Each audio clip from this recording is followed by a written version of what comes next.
Mr. Packard. A Twin Lights Caravan. Original horror story.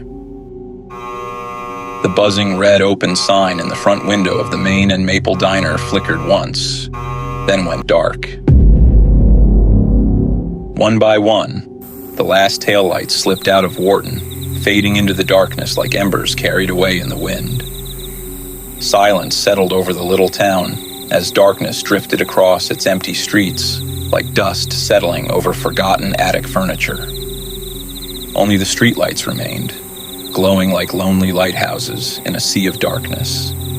The cool air carried the familiar sounds of a late summer midnight, crickets and katydids carrying on their endless conversation, while tree frogs called from somewhere beyond the last neighborhood porch light. Every so often, something with wings drifted through the darkness, its faint hum disappearing as quickly as it came. At 2:07 a.m., a pair of headlights emerged from the darkness at the edge of town. An old black Packard 8 sedan drifted toward the lonely red light at the intersection of Fulton and Main. It was a long and old machine from another America. Its roof carried the solemn shape of a hearse, and its chrome still caught the streetlight despite decades of rain, road dust, and cigarette smoke. Behind the rear window, the silhouettes of lamps, clocks, lanterns, picture frames, and strange shapes crowded together until the eye could no longer tell one from another. Boxes of random items and rare oddities filled every usable inch of the Packard's spacious rear. The engine settled into a patient rumble. The driver's window lowered no more than a couple of inches. Smoke snaked its way out of the gap and into the cool air, rising toward the stars. The cigarette tried to follow, but surrendered to gravity instead. It struck the pavement, scattering a brief shower of orange sparks across the blacktop. For a long moment, nothing. Then a fly emerged through the narrow opening of the window. It landed on the chrome trim of the Packard and paused, as if listening. The light turned green. The Packard pulled away without hurry, disappearing into the darkness until only its taillights remained. The fly stayed behind.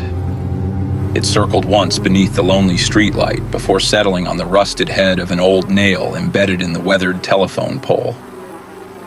The pole stood at the corner of Fulton and Main as it had for decades. Most people no longer noticed it. Like a scar, it had become part of the neighborhood. Something seen so often it had become almost invisible. Its weathered surface was carved with initials and scarred by hundreds of rusted nails driven into the old wood. Long before it carried wires, it was a tree that carried branches. Birds once landed there, filling the mornings with songs, warnings, and calls carried from one creature to another. Years later, copper wires stretched where limbs had once reached, carrying voices and electricity across town. Then came the nails and staples, each one used to hold a message for strangers passing by. The wood had spent a lifetime helping one thing reach another. Garage sales, church suppers, lost dogs, election campaigns. Entire chapters of people's lives had come and gone, leaving only rusted nails buried in the old wood. Little fossils of forgotten Sundays. The fly had chosen one of them. There it waited. As the hours passed, the darkness above softened into shades of blue. Birdsong replaced the creatures of the night. Garbage trucks rumbled through the intersection, followed by delivery vans, commuters, and the occasional jogger. Wharton slowly remembered it was alive. Just after sunrise, an old pickup rolled to the curb. A man climbed out carrying a sheet of cardboard, 3 roofing nails, and a hammer tucked through his belt. He pressed the sign against the telephone pole. The fly remained, perched on the rusted nailhead like a bird on a telephone wire. The first blow of the hammer echoed through the empty morning. A roofing nail bit into the wood less than an inch from the fly. Still, it did not move. Another blow, then another. When he finished, the cardboard sign hung slightly crooked beneath the lonely streetlight. Yard sale, Saturday only. Everything must go. 8 a.m. to 5 p.m. 128 Dunaway Avenue. The man wiped his hands on his jeans and drove away. The fly wasted no time as it landed directly upon the handwritten address. One by one, its tiny feet touched every letter and every number. The wet marker accepted each step without protest. To anyone watching, nothing had changed. But somewhere beneath the limits of human sight, the address had been marked forever by the footsteps of the fly, like a footprint in wet cement. Morning became early afternoon. Cars came and went. People glanced at the sign without slowing. Just after noon, the black Packard returned. It rolled silently to the same red light at the corner of Fulton and Main. The silhouettes still crowded the rear window, though more visible now in the light of day.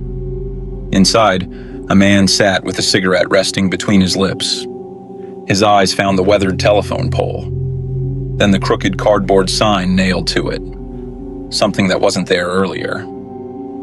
He rubbed his hands together slowly and deliberately, as though coaxing feeling back into fingers that had grown stiff with age. The light remained red. His gaze drifted from the handwritten address to the fly perched upon it. The corners of his mouth lifted almost imperceptibly. The Packard eased to the curb. The driver's door opened with a tired metallic shriek.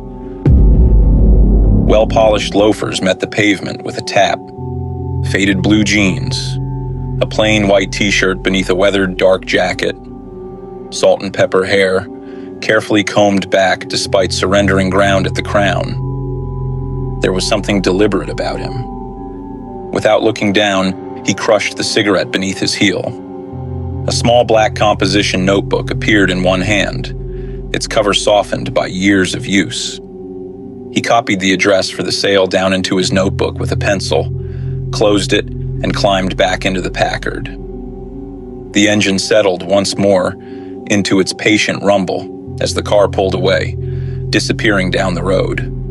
The fly left the telephone pole a heartbeat later. It followed. The engine settled once more into its patient rumble. By the time Wharton disappeared behind him, the only sounds were tires humming over sun-warmed pavement and the steady cough of the old Packard's engine.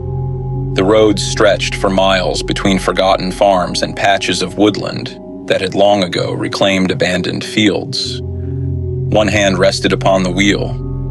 The other held a cigarette just beyond the narrow opening of the driver's window. Smoke escaped in slow ribbons before being carried away into the warm summer air. Without warning, a black butterfly crossed the road. It floated lazily through the headlights before disappearing toward a narrow gravel lane nearly hidden beneath overgrown maple branches.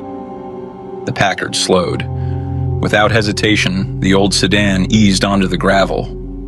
The lane ended beneath a rusted iron archway. Beyond it rested a small cemetery that time had nearly forgotten. Several headstones leaned at tired angles. Others had disappeared almost entirely beneath ivy and waist-high grass. A weathered wooden sign near the entrance still managed to read, Cross Creek Cemetery. The butterfly drifted deeper among the stones. He never looked left, never looked right, only ahead. The butterfly finally settled upon a bouquet of dying lilies resting beside a mound of dark, freshly turned earth. The grave was only days old, a week tops. The flowers had already begun to wilt. Their ribbons had faded beneath the summer sun.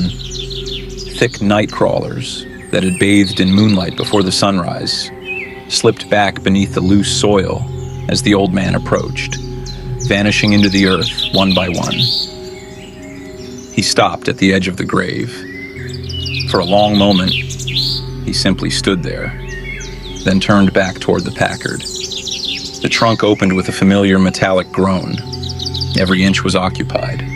Boxes stacked upon boxes. Picture frames, kitchenware, lanterns, old toys, the accumulated weight of other people's lives.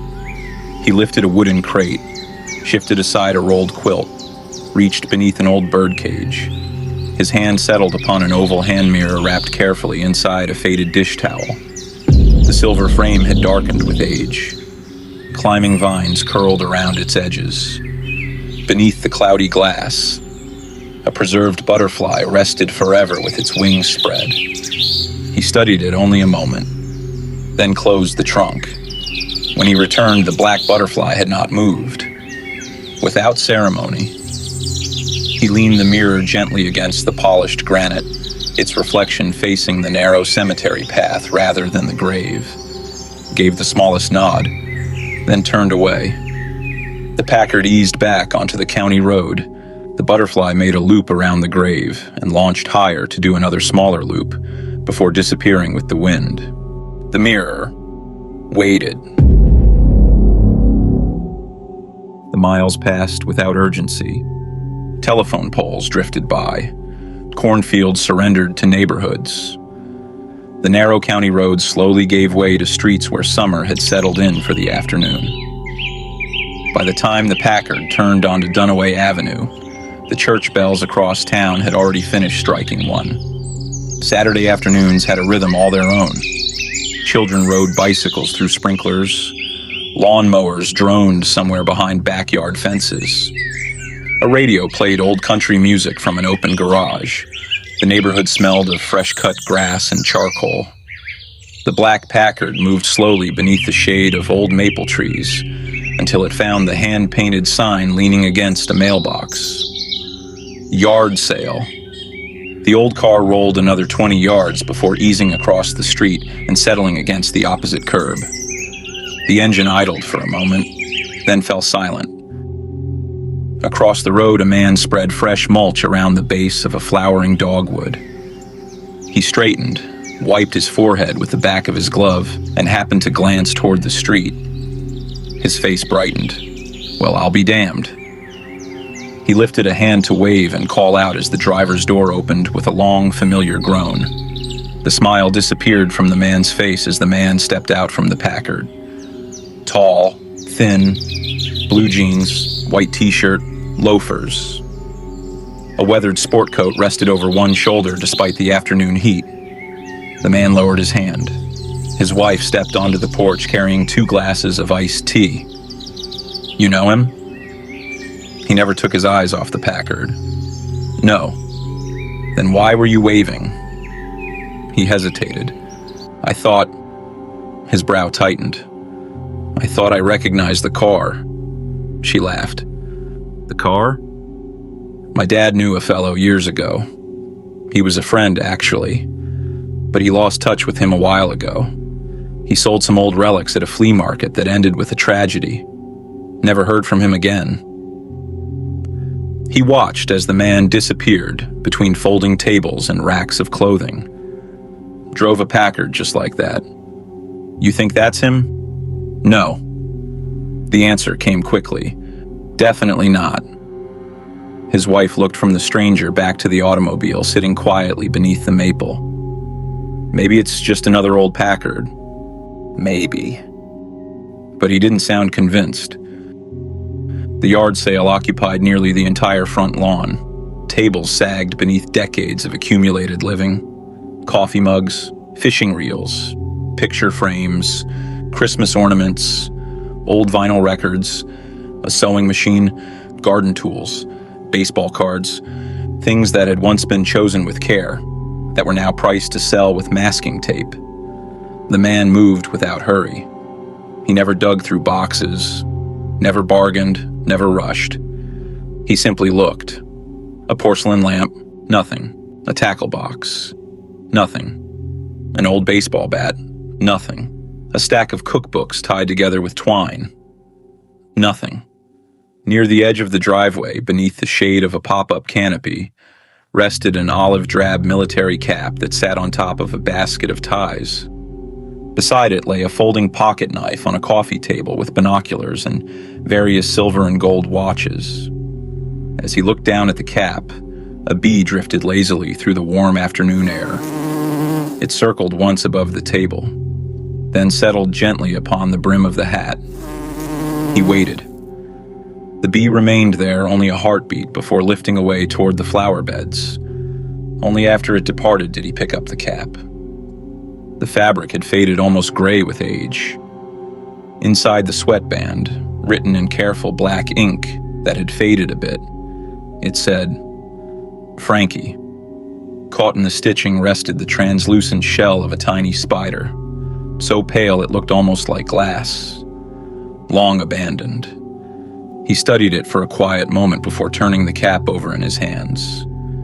Then he tucked it gently beneath his arm. His eyes drifted to the pocket knife lying beside it. The bone handle had yellowed with time. He opened the blade. Smooth, still sharp. Click, closed. "I'll take these." A woman arranging glassware looked up and smiled. "The hat? And the knife?" She nodded. "They belonged to my Uncle Frank." She smiled at the cap. "He wore that through the Second World War. The knife never left his pocket after he came home. They've stayed together a long time." "They have." She laughed softly. "May I?" He gestured toward the leather case holding the binoculars. "Of course." The woman smiled, encouraged by the hope of making a few sales on an otherwise quiet afternoon. He unfastened the worn brass clasp. The hinges creaked softly. For a moment, nothing. Then a small brown spider emerged from beneath the folded leather strap. It climbed slowly onto the rim of the case, paused. The old man watched without moving. The spider lowered itself on a strand of silk, disappearing over the side before drifting into the summer breeze. The woman gasped. "Oh, goodness." She reached for the case. "I'm so embarrassed. Let me get rid of it." As the woman reached for the case, the man grabbed her wrist. "Leave it." She stopped. Only then did he lift the binoculars from the case. "I'm still interested." She smiled apologetically. "Well?" She looked at the other two items beneath his arm. "You've already got a couple of Frank's things. Take the binoculars, too, for free, so just $10 for the knife and hat." He looked at her for a long moment, then reached quietly into his wallet and took out a $20 bill. "Keep the change," he told her. "No." She blinked. "It's all right," he replied as he closed the leather case gently. He tucked the binoculars beneath his arm. "But I wanted to give you those binoculars for free." The man laughed to himself. Nothing is free in life. Nothing. Free things usually cost the most. For reasons she couldn't explain, the smile slowly faded from her face. A little boy who had been watching from the driveway finally gathered the courage to speak. "Mister?" He turned. "Why are you buying all that old stuff?" The old man looked down at the military cap resting beneath his arm, then at the binoculars, then at the knife. A quiet smile crossed his face. "Why am I buying these?" He held them out for the boy to see and said, "Because..." He paused. "Every object has two owners." The boy frowned with confusion. "The one who believes it belongs to them." The man looked toward the Packard waiting patiently across the street. "And the one it was always meant for." The boy considered that. "But if they already belonged to somebody..." He pointed toward the cap. "Why'd you buy them?" His smile deepened ever so slightly. "I'm only helping them find their way." With that, he thanked the woman for her time and crossed the street toward the waiting Packard. Behind him, the little boy continued staring at the military cap until the driver's door closed with its familiar groan. Moments later, the Packard rolled quietly out of Dunaway Avenue. The bell above the diner's door gave a tired little jingle as the elderly man stepped inside. The breakfast rush had already passed. Only a handful of booths remained occupied. A pair of truck drivers argued over baseball. An elderly woman stirred cream into her coffee with absent-minded precision. Somewhere behind the kitchen doors, a radio hummed softly beneath the clatter of dishes. The waitress looked up from refilling a sugar dispenser. "Sit wherever you'd like." He nodded politely and chose the booth beside the front window. From there, he could see the Packard parked beneath the shade of a sycamore tree. He took off his vintage satchel and placed it nearest to the window and sat down. The waitress appeared a moment later with a menu. "What can I get you to drink?" "Coffee," he said while grinning and making eye contact. "And pancakes," he finished. "Anything else?" He glanced toward the window. "No, thank you." She smiled. "I'll be right back." He opened his satchel and removed a notebook. Outside, a pair of sparrows hopped across the hood of the Packard before taking flight. The waitress returned with a steaming mug and topped it off before setting down the pot. "Food'll be out in just a minute." He thanked her with a slight nod. Nothing more. He noticed a stack of local newspapers that sat near the end of the counter. He stood up and unfolded the top copy before carrying it back to his seat. Most people read the front page first, but he turned immediately to the middle while hunting for the obituaries. Politics, junk, sports, garbage. He found his favorite section and with a grin began searching the words within each individual's obituary. His eyes drifted carefully over each column. Not looking, checking. Halfway down the page, they paused. Without any visible surprise, he reached beneath the booth and lifted the weathered leather satchel onto the table. Its buckle creaked as he opened it. Inside rested a small black ledger. The leather had grown smooth with age. Dozens of carefully folded newspaper clippings protruded from between its pages. He found the one he wanted almost instantly. A neatly trimmed obituary. William Hargrove, predeceased by his wife, Eleanor, survived by 3 children. He laid the clipping beside the morning paper. His gaze shifted farther down the page. Just beneath the obituary sat a familiar advertisement boxed in heavy black ink. Estate sale. Saturday, 8 a.m. Everything must go. Furniture, tools, household goods, collectibles. The address. He compared it to the obituary. Same street, same last name, same house. A faint smile tugged at one corner of his mouth. As though finishing a familiar ritual, he ran his thumb slowly around the outline of his mouth, wiping away the chalky film gathered at the corners. He had been right. He folded the clipping with practiced care and returned it to the ledger. The pancakes arrived, butter already melting across their tops. The waitress set the plate down. "Hope you're hungry." He glanced up. "Oh yeah, I came hungry." "Well, don't let your breakfast get cold." She disappeared toward another table as he began to cut into the pancakes. He closed his hazel eyes as he stuffed his mouth with a large bite of his pancakes. Outside, the breeze stirred the leaves above the Packard. A dragonfly landed briefly against the windshield, then lifted away toward the edge of town.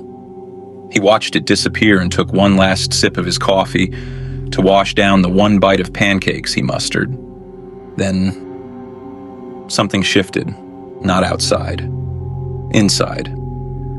The quiet pull that had guided him since the dragonfly first appeared softened into something else. He never saw the future. He never heard voices, but every unfinished story left behind a trail, invisible to everyone else. He often wondered if it was something like the pheromone trails ants left for one another, or the invisible signals bees released to warn the hive. Sharks, too, could detect a single drop of blood from astonishing distances. Nature was already filled with invisible messages. Perhaps this was simply another. To him, it felt as though destiny itself had a scent. Whatever it was, he had spent a lifetime learning to follow it. And with every passing year, the trail grew stronger. This time, the scent led to the pocket knife. He drew a slow breath. Every object carried something different. Some left him with a sloth so profound that even opening his eyes after a blink felt like work. Others filled him with envy. Some swelled him with pride. A few carried a lust so overpowering that he would sit alone in the Packard until the unwanted arousal finally released its grip. He had long since learned never to trust himself around other people when those objects found him. Others left him bloated with gluttony, as though he'd consumed a feast that never ended. This one carried only wrath. It coursed through his veins like boiling water, tightening every muscle in his body. He never mistook those feelings for his own. They belonged to someone else, someone the object had not yet found. Over the years, he'd learned something else. The closer an object came to the person it had always been meant for, the stronger the feeling became. And when it finally arrived, it vanished. For him, that disappearance was always the sweetest part. Relief, silence, freedom. He still didn't know who waited for the knife, only that whoever they were close. He took one last sip of his coffee, washing down the single bite of pancakes he had managed. He left enough cash beneath the coffee mug to cover breakfast and a generous tip before grabbing his satchel and rising from the booth. His fingers slipped into his pocket. The moment they closed around the knife, his jaw tightened. Every clink of silverware, every scrape of a chair, every voice in the diner suddenly grated against him. He wanted to argue with someone, anyone. The waitress thanked him as he reached the door. He answered only with a tight nod. The bell jingled softly behind him. Outside, he lit a cigarette before the anger had a chance to speak for him. The diner sat behind him now. Morning traffic had begun to stir through town, though nobody seemed in much of a hurry. After taking a seat on a weathered bench, he reached into his pocket and lifted the pocket knife he'd purchased earlier from the yard sale. He lit a cigarette and began running his fingernail beneath the tape around the knife that served as the price tag. When the tape was gone, he lifted the knife into the morning light. Its reflection caught the eye of a boy walking towards him in the distance, about 15 feet away. He turned it over once more and studied it hard one last time before letting out a sigh.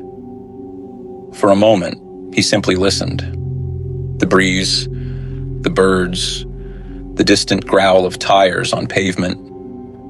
He closed the blade and set the knife on the bench beside him. Two boys wandered down the sidewalk, laughing about something neither of them would remember by lunchtime.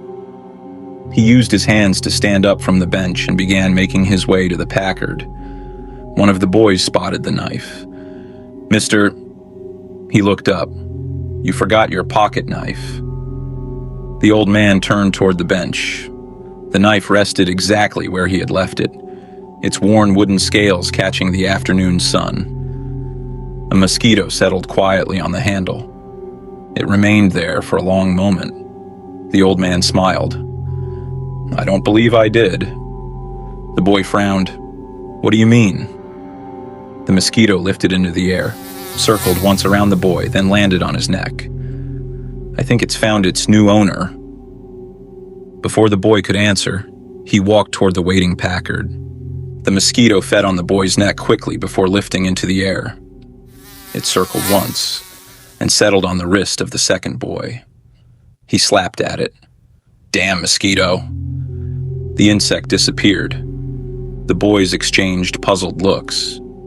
"You sure?" The elderly man didn't respond, but winked at the boy holding out the pocket knife instead. The engine came to life before the door of the Packard was closed.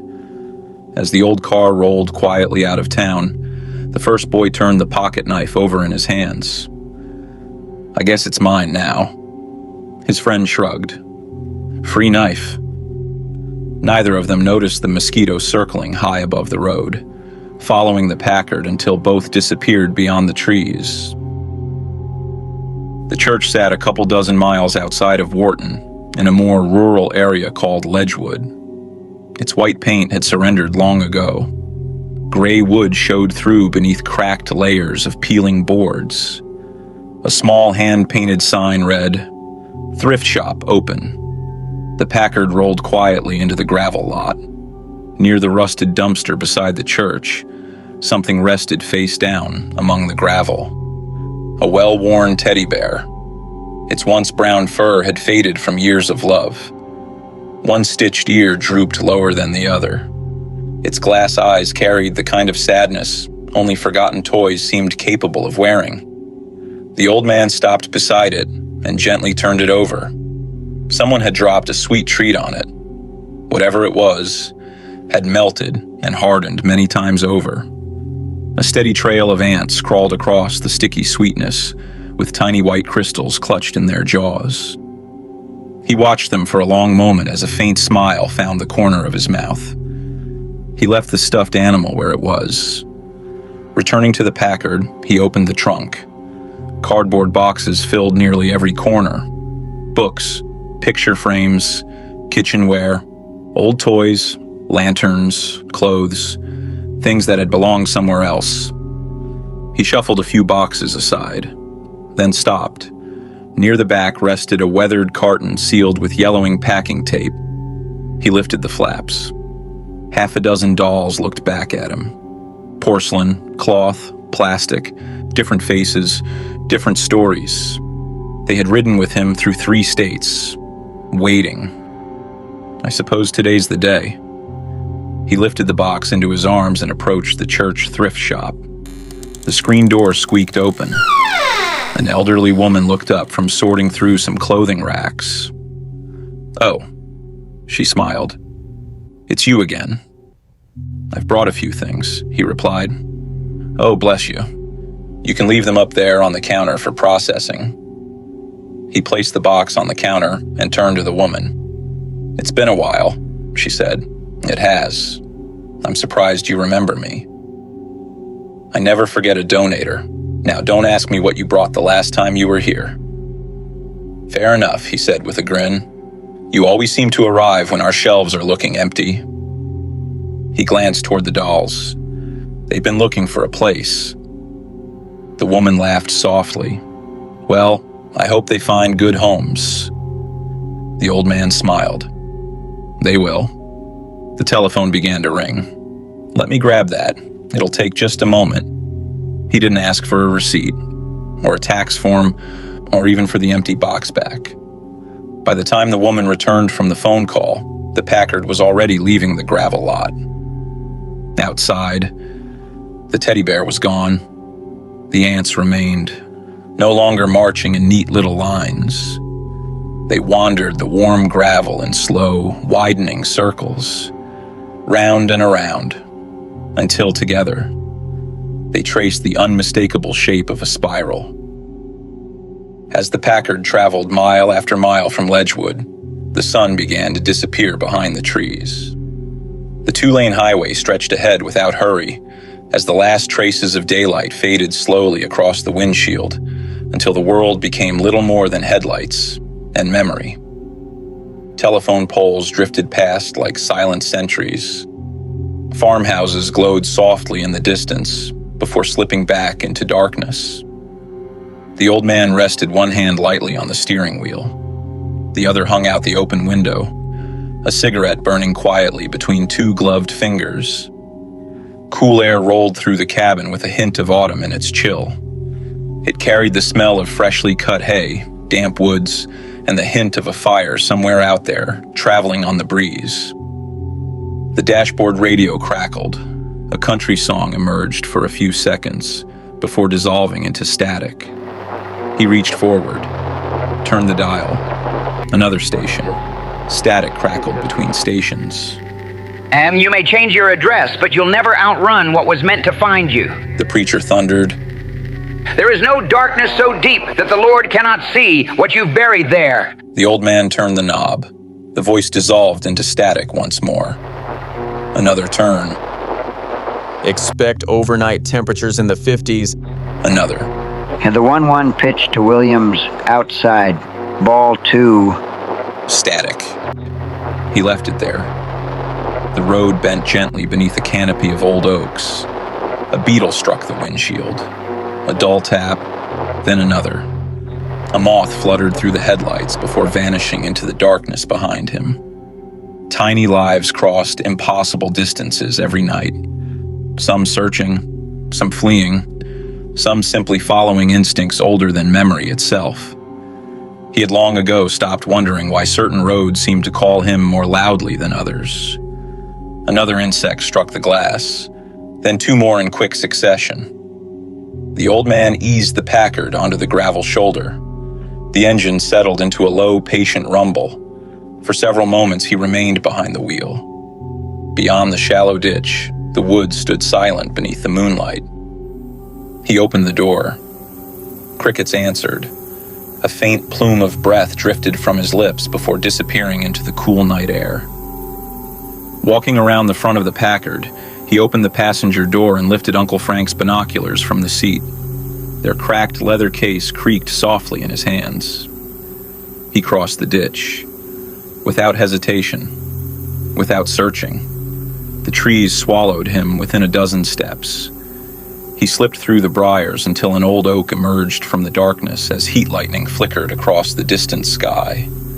A single rusted nail protruded from its trunk, forgotten by whoever had driven it there long ago. It would do.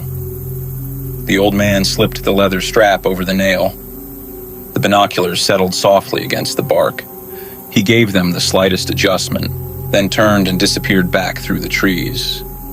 The Packard's headlights reached only the forest's edge before surrendering to darkness. The engine continued idling. The crickets sang. Somewhere deeper in the woods, an owl called once. Then silence. Several minutes passed. When the old man finally emerged, the leather case was gone. His hands were empty. He brushed a pine needle from his sleeve, looked once toward the darkness behind him, not to check his work, only to acknowledge it. Then he returned to the Packard. The old man climbed behind the wheel once more and lit a fresh cigarette. The olive military cap rested alone upon the passenger seat. Some things stayed longer than others. The Packard climbed a low hill. For a moment, the moon appeared as the trees opened. It was full and bright enough to silver the empty fields stretching toward the horizon. He watched it through the windshield. No matter how many miles he drove, it always seemed to be waiting ahead. The cigarette had nearly burned the filter. He flicked it into the darkness. Its ember spun once through the night before disappearing into the weeds beside the highway. The highway carried him deeper into the night. The moon remained just beyond reach, and somewhere ahead, a family slept beneath the same sky, unaware that by morning they would begin deciding what to keep and what to let go. Somewhere inside that house rested objects whose stories were far from over. They were simply waiting for someone to turn the page. The Packard arrived shortly after 8 the following morning. The house stood at the end of a quiet street lined with sycamores and aging colonials. Cars already crowded both sides of the road. A handwritten sign had been taped to the mailbox. Estate sale. An arrow pointed toward the driveway. The Packard slowed as it passed the house, then stopped. The engine idled for several seconds before the old car eased against the curb beneath a tree. Across the street, people waited in a loose line that stretched from the porch steps to the sidewalk. Some held coffee. Others carried empty canvas bags or folded newspapers marked with circles and notes. Dealers, collectors, neighbors, strangers who had seen the advertisement and arrived hoping that grief had undervalued something. The driver switched off the engine. For a moment, he remained behind the wheel. He opened the leather satchel resting beside him and removed the small black ledger. The obituary had already been folded beside the advertisement. He compared the address one final time. No mistake. He returned the clipping to the book, closed the satchel, and stepped from the car. The front door opened at 8:30. A woman in her late 40s stood on the porch with a roll of masking tape looped around one wrist. Her brother remained just behind her, holding a metal cash box against his stomach. "Come on in," she called. "Prices are marked. Please ask before opening drawers." the line moved. The stranger waited until the others had entered before climbing the steps. Inside, the house still smelled occupied.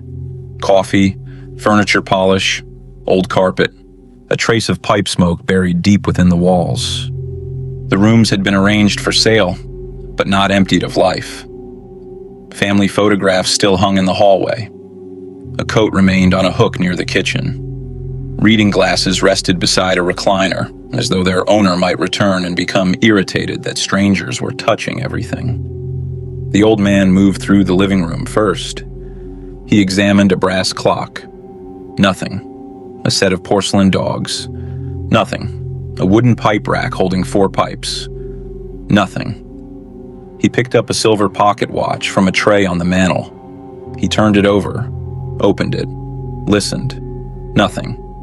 He returned it precisely where he had found it.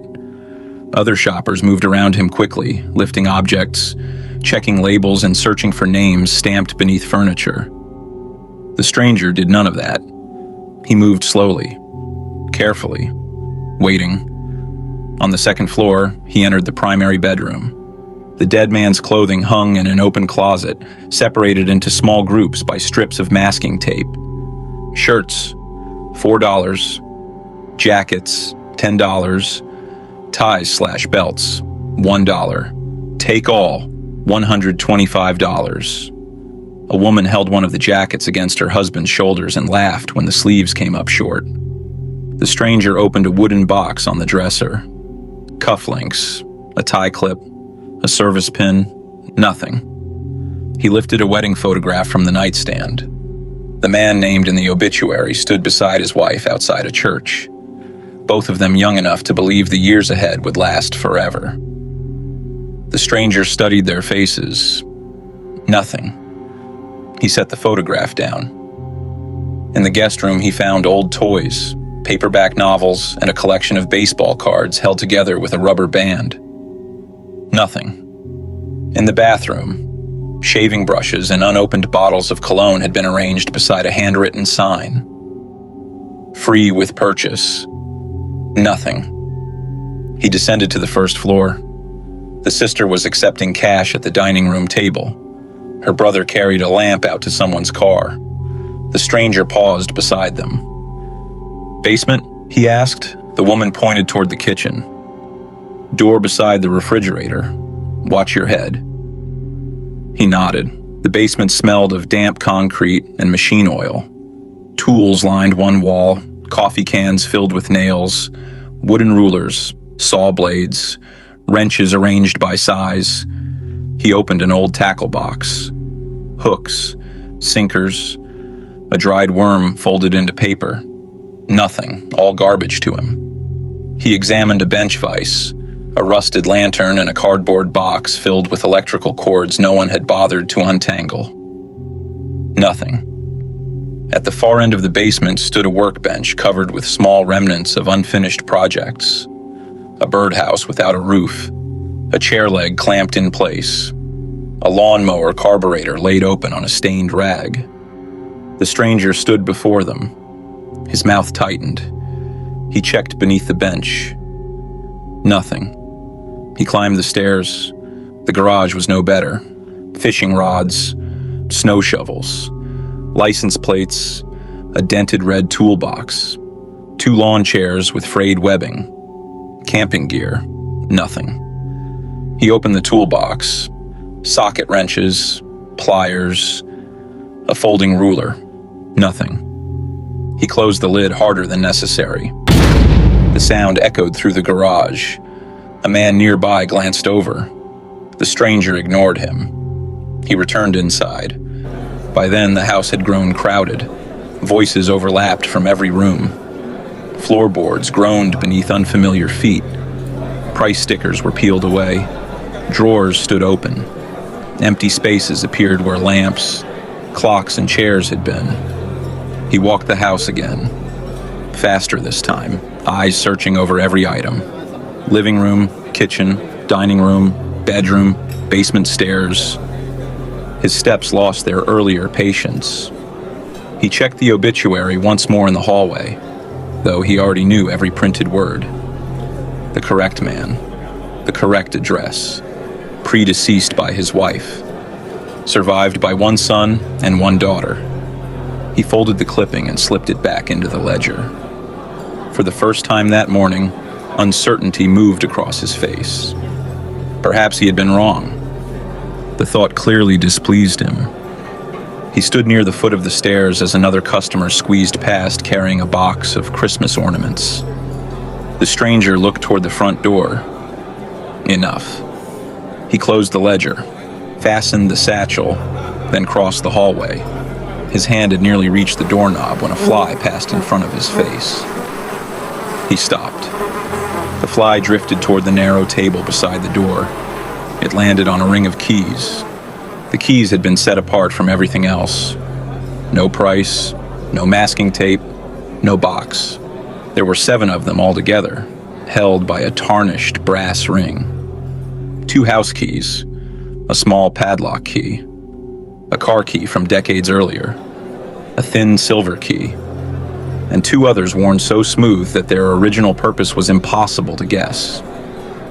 The fly crawled once around the ring, then settled upon the smallest key. The stranger watched. His irritation vanished. The fly lifted and disappeared into the hall. He reached out his hand to touch the keys. The sister noticed him from the dining room. "Those aren't for sale." His hand stopped above the keys. The brother entered through the kitchen, dusting his palms against his jeans. "What isn't?" "Dad's keys." The old man looked from the keys to the siblings. "I'd like to purchase them." The woman gave a small, uncomfortable laugh and said, "They don't open anything." The old man smirked and asked her, "Then why would you keep them?" Her brother chimed in, "The house keys are getting changed. His car was sold last year. None of those keys are worth saving. More than half of those probably belong to locks that don't exist anymore." The stranger continued looking at the keys. "What are they worth to you?" he asked. The brother frowned. "They're not worth anything." "Then we agree." The sister's smile disappeared. "I said they aren't for sale." The stranger turned toward her. His expression remained calm, but the patience had left it. "Everything must go, right?" He held up the newspaper clipping stating the estate sale with the phrase, "Everything must go." "That's different." "How?" her brother asked. "They were in his pocket when he died." The brother looked at her. "You didn't tell me that." She ignored him. "Well, we found them at the hospital with his wallet and watch." The old man studied the ring again. The smallest key appeared almost black beneath the shadow of the table. "What did they open?" he asked. "We don't know." "That was Dad," the brother said. "Never threw out a key." The sister folded her arms. "They're useless." The stranger looked up. "Not to me. I'm a collector of..." He paused. "Oddities." Neither sibling spoke. Around them, the sale continued. Someone called from upstairs asking the price of a quilt. A child wound a music box until its damaged song stumbled through the hallway. The brother leaned closer to his sister. "They're just keys." They were Dad's. Everything here was Dad's, and Mom's, and they are gone. We could use cash. That doesn't mean we have to sell every last thing. The stranger reached into his coat. He removed several bills and placed them neatly upon the table. The sister stared down at the money. "That's too much." "No," he said. "It isn't." The brother picked up the bills. His sister gave him a sharp look. "What?" "They don't open anything," he said. "You don't know that." He looked at the stranger. "Do you?" The old man slipped the keys into his palm. For the first time since entering the house, he smiled. "Every key opens something," the old man said. The sister's eyes narrowed. "What?" But he had already turned away. She turned to her brother. "What the hell did he say?" The brother shrugged and reached for the cash left on the table. "Hey, mister," she shouted after him as the front door closed. He crossed the porch and descended the steps without looking back. From the doorway, the siblings watched him walk toward the black Packard beneath the sycamore tree. The brother counted the bills again. Strange old bastard.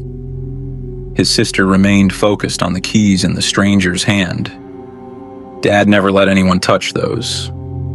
Dad didn't let anyone touch anything. No. She watched the stranger open the driver's door. He was different about those. The brother shrugged. Then maybe we should be glad they're gone. The Packard started. Its engine settled into a low, patient rumble. Inside, the stranger placed the ring of keys upon the passenger seat, beside the faded military cap. The keys shifted softly as the car pulled away from the curb. One of them turned beneath the others. The smallest one, the one the fly had chosen. It caught the morning light for half a second. Then the Packard carried it away. The Packard rolled to a stop beside a weathered gas station just off the highway. The engine settled into its familiar, patient rumble.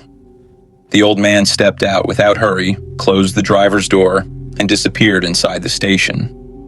The Packard remained. Two mechanics stood outside the open garage bay, sharing the last cigarette of the evening. The younger mechanic nodded toward the pumps. Beautiful old Packard. The older mechanic looked up, his eyes locked onto the car. "I know that Packard." "What?" The younger mechanic frowned. The older mechanic didn't answer. He just kept staring. "You know the owner?" The older mechanic slowly shook his head. "Well, no, not really." "Then what do you know?" "The car." He rubbed the back of his neck. "My father used to have a garage." The younger mechanic smiled. "I know. You've told me." "No, not like this place." The older mechanic's eyes never left the Packard. Anything people put on the curb, my old man would grab. Bring it back to our garage. Furniture, lamps, bicycles, toys. Didn't matter. If somebody threw it away, he figured someone else might need it. He smiled. It wasn't really a junk shop, but more like an unlisted hardware store for the whole neighborhood. The younger mechanic grinned. "So that's where you get it." "Get what?" "Keeping every nut and bolt you've ever touched." The older mechanic smirked. "Ha ha." But every once in a while, that Packard would pull into his lot. The younger mechanic looked back toward the car. "The same one?" "The very same. Year. Make." He paused. "I never forget a car." The driver was always polite. Never talked much. He'd wander around the garage, pick things up, turn them over. Sometimes he'd buy something. Sometimes he'd leave with nothing. My father used to joke the things he bought were never the things anyone else would have picked. The older mechanic smiled to himself. He always said, "That fella sees something the rest of us don't." The bathroom door opened, and the old man stepped back outside while adjusting his pants. Just before the door swung shut, a centipede slipped across the threshold behind him. It paused beneath the fluorescent light, then disappeared into the darkness beneath the nearest gas pump. The old man continued toward the Packard without looking back. The younger mechanic whistled softly at the old man and said, "That's one beautiful Packard." The old man smiled. "Thank you." The younger mechanic laughed. "So?" He nodded toward the car. "How much?" The old man looked back at the Packard. For just a moment, his smile softened. "I'm afraid it isn't for sale." The younger mechanic shrugged. "Oh, come on, everything's got a price." The old man rested a hand against the roof. "Perhaps." He paused. "But fortunately, it hasn't found its next owner yet." For a brief moment, neither mechanic spoke. The old man slipped behind the wheel. The door closed with its familiar metallic groan. He slid behind the wheel, struck a match, and lit another cigarette. The flame disappeared. The ember remained. He lowered the driver's window. Smoke drifted lazily into the cool night air. The engine answered with its familiar cough. The Packard eased forward, rolling past the open garage bay. The younger mechanic leaned ever so slightly, trying to make out the clutter stacked behind the rear seat. Boxes, a lamp, suitcases, the silhouettes of a dozen forgotten lives stacked nearly to the roof. Tick. The tiny sound disappeared beneath the Packard's patient rumble. Neither mechanic looked away from the car. Without acknowledging either man, the old driver continued toward the edge of the lot. The older mechanic watched him pass, then quietly. Different guy. What? That's not him. You sure? Positive? Face is different. Walks different. Talks different. Whole different man. The Packard paused at the driveway before turning toward the highway. The older mechanic frowned. You sure? The younger mechanic asked. What do you mean? The back seat. The older mechanic squinted through the rear window. Boxes, a lamp, toys, suitcases, the silhouettes of a dozen forgotten lives stacked nearly to the roof. Neither man spoke. The Packard drifted farther down the highway. Its taillights grew smaller against the darkness. The younger mechanic finally broke the silence. Well, that is weird. It's like this fella bought the Packard as is. Maybe he's got something in there from our old garage. Maybe he's got my old Playboys, haha. The two men shared a laugh. So, if it's not the same guy, who was the one your dad knew? The older mechanic rubbed his chin. God. My old man said it all the time. What the hell was his name? He snapped his fingers once. It was right there. The taillights dwindled toward the horizon. The older mechanic's expression softened. Oh, duh, that's right. We never actually knew his real name. A long pause. My father just called him... Another pause. Mr. Packard. The highway fell silent once more. The centipede emerged after having crossed the cracked pavement and slithered past an old oil stain and over a crushed cigarette butt until it reached the toe of the older mechanic's work boot. It climbed onto the worn leather, paused. Its antennae moved up and down before it continued up his boot towards his long white crew socks. Then it disappeared beneath the cuff of his jeans. The older mechanic never felt a thing. Lost somewhere in the memory, he whispered once more, Mr. Packard. Only then did he realize the cigarette had burned all the way down to his fingertips. He hissed softly and dropped it onto the pavement. As he shook the sting from his hand, something near the toe of his boot caught his eye. He bent down and picked up 2 yellowed dice that he didn't notice before. Both stared back at him with a single black dot. A faint smile found one corner of his mouth. Snake eyes. The younger mechanic leaned over to get a better look at the pair resting in the older man's grease-blackened palm. Wonder who they belonged to. He glanced around the empty parking lot. Guess nobody. You keeping those? The older mechanic looked down at the worn dice, then toward the empty stretch of highway where Mr. Packard had disappeared. After a long moment, he slipped them into the breast pocket of his work shirt and patted it. I reckon I will. After all. Something tickled just above his sock line. He used the heel of his boot to scratch absently through the denim before finishing. Everything belongs to somebody. Beneath his jeans, the centipede wound slowly around his hairy calf, climbing higher one careful turn at a time, as though ascending a spiral staircase toward its destiny.